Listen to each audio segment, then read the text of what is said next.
Namaste and welcome. I'm Lawrence with a little web extra content to supplement my article on intros and outros to almost any type of group fitness experience to add deeper, mindful stress reduction, management, and relaxation techniques with just 4 deceptively easy but powerful yoga-derived postures and 1 Tai Chi move.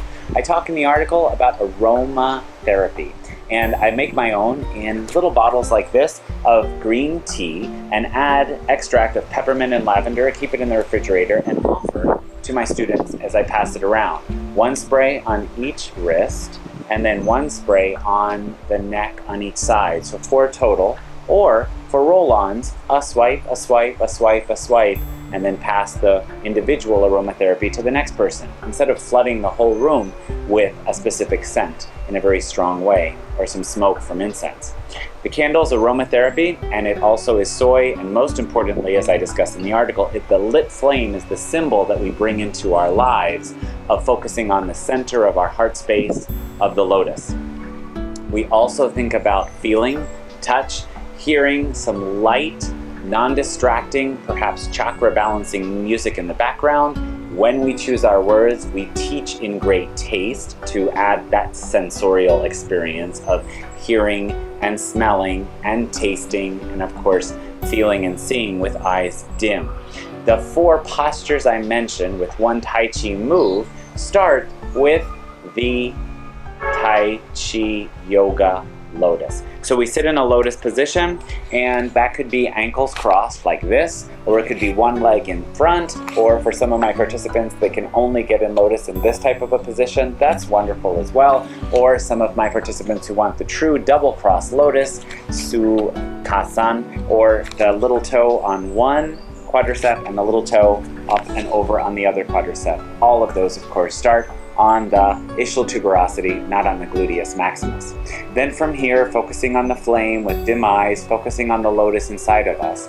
And then perhaps from the Tai Chi move I alluded to, in our lotus focus, we gather the chi where the arms come up, fingers almost touch, and then we bring that chi or energy over the 3rd eye, eyes, nose, lips, thyroid, heart, lungs, and at the internal organs, just in front of the belly button, we separate the hands and do that for the recommended number of repetitions. The second posture after the lotus and the Tai Chi move is the child pose, where we place the 3rd eye onto the floor. Just to show you, for those with issues, the little variation of crossing fists like this, stacking fists, now the head and eyes stay at the level of the heart or higher. Even decreases knee flexion, because there's less pressure on the patella. Or the traditional child could be 3rd eye to the floor, grab with your hands on the feet, tuck the nose closer to the knees to get a deeper amount of flexion, and then relax into the child posture. Very invigorating, because all of this area exposes to the nature, and all of the ego and all of the breathing ground themselves. We live in our heads. This allows us to be down into the ground. Hands come forward, and we go into the crocodile in this position. Hands at the side, or if you have a big nose like I do, just look to the side, takes pressure off of the neck, and also stacking or crossing the wrists and laying the head to one side in the lovely, relaxing shower drizzle rain. It's a very empowering and relaxing experience. And then from here, we just turn over to the angel posture, where the hands could be out to the side. If you had your mat stacked like this, actually, to go from the lotus to the child, to the crocodile, and then invite everyone just to turn over. Hands are out like this, and the angel palms up to open up the chakras, balance the body, allow the spine, the sushumna, in its most natural aligned position.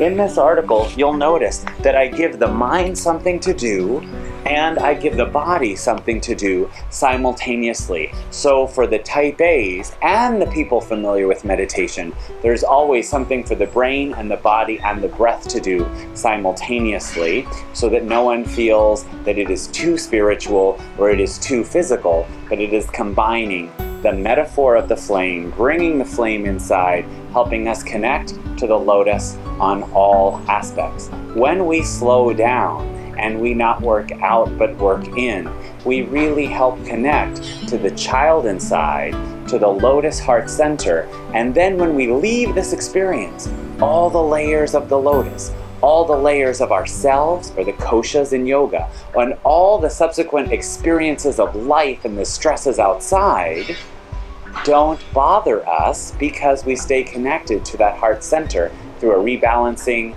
re-energizing, and resynthesizing experience that combines 5 senses and the brain, the body, and the breath. Namaste.